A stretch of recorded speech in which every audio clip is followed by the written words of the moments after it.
G'day, May 40 here. So there was something that Joe Biden's press secretary said that I thought was interesting, that Joe Biden hadn't been diagnosed with any serious disease. So maybe they've just held off on allowing him a proper medical examination and a proper regime of testing so that he doesn't get diagnosed. Because he certainly does seem to have many of the symptoms of Parkinson's.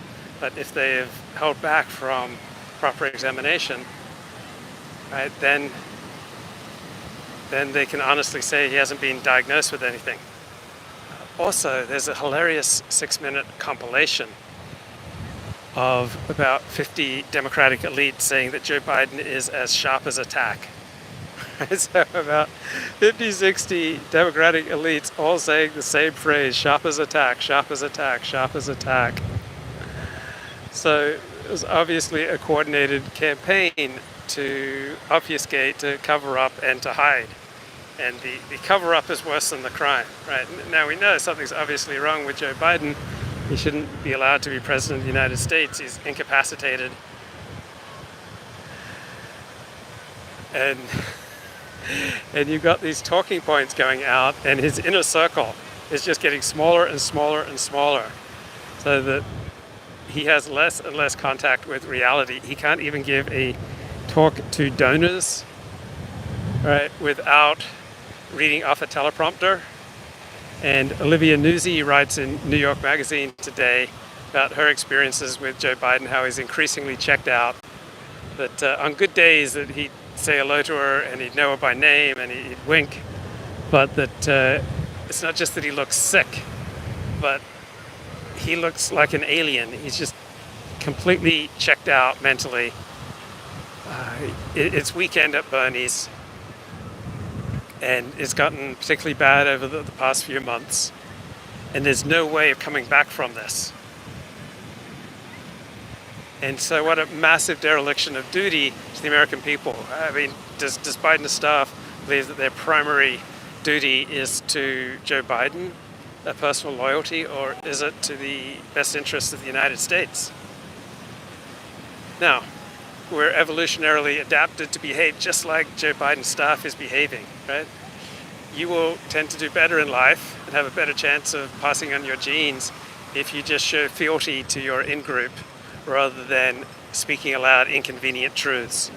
So you can understand why Joe Biden's staff is behaving the way they are, just closing ranks and lying on behalf of Joe Biden, because they're following their own personal interests, right, their own particular in-group interests at the cost of the state.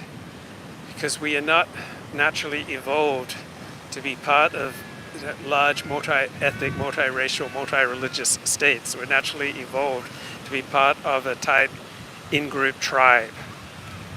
We're evolutionarily bred to be tribalist and to identify with about 100, 150 people, and that's our in-group, and we meet the needs of this in-group at all else.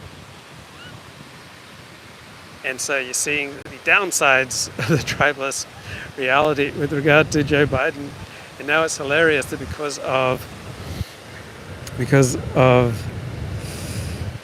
racial politics and identity politics, the Democratic Party feels increasingly just stuck with Kamala Harris. So it doesn't matter how bad she is. I mean, this is the petard. They're hoisted on their own petard, right? The affirmative action, diversity, equity, inclusion party, the identity politics party, now feels itself increasingly hemmed in to go with a politically inept candidate, in all likelihood, Kamala Harris. And did you know the All In podcast is the #1 podcast? I didn't know. If Biden steps away from the race, then he should step away from the office of the President of the United States. He will be doing everybody a disservice by holding on. Absolutely. But I didn't know the All In podcast of all those billionaires was the #1 podcast in the world. I enjoy the podcast, but it's hard to argue on merit that it's the #1 podcast in the world. But Reid Hoffman, right, their fellow billionaire, has now come out against Joe Biden.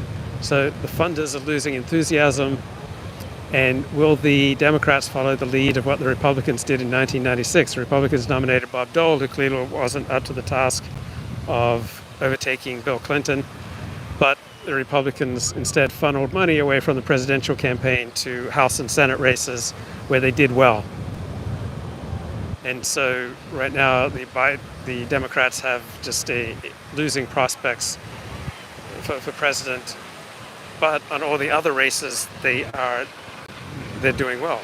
Right? Democrats are holding their own in House and Senate races, but not with regard to the presidential race. So maybe they'll just redirect resources. But being aligned against reality, as the Democrats are overall, you'd think that would have to be really bad for morale. You'd think that would have to take a toll.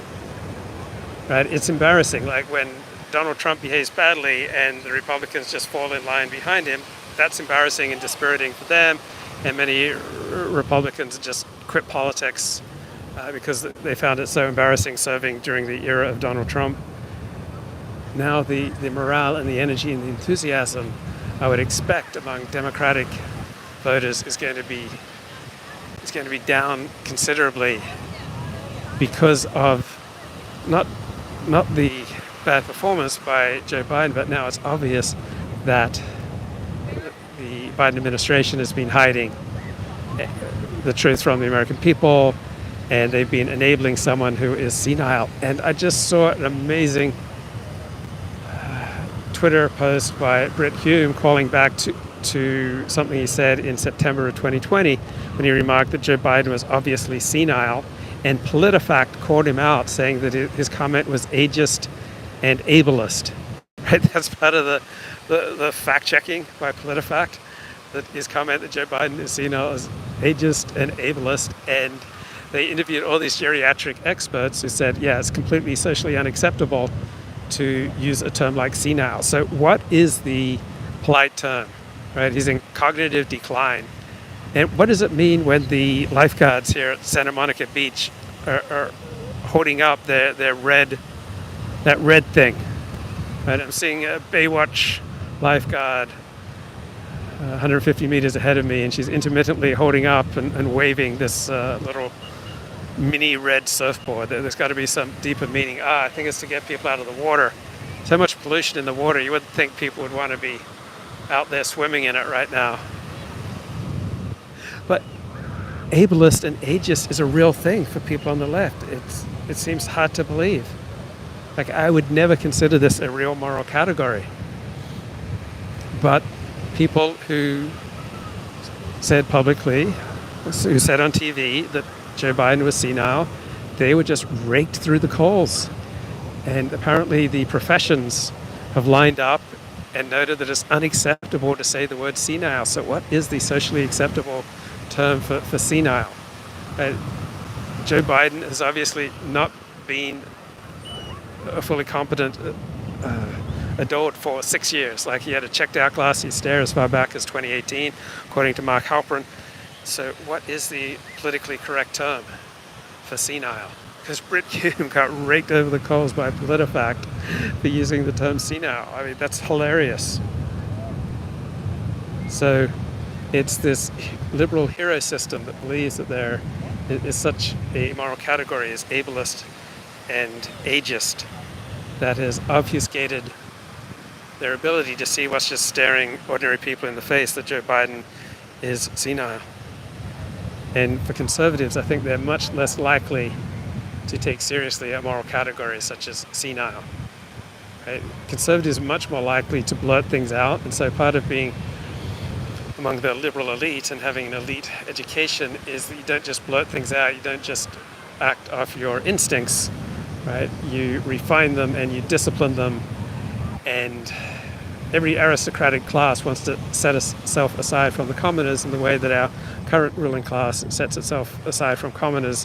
It's not primarily in matters of dress, but primarily in matters of language, right? They don't use terms that could be construed as ableist or sexist, right? They get a disciplined vocabulary that makes them suspicious of basic instincts that, oh, hey, this person is just completely checked out, and so that they can't admit to these obvious truths.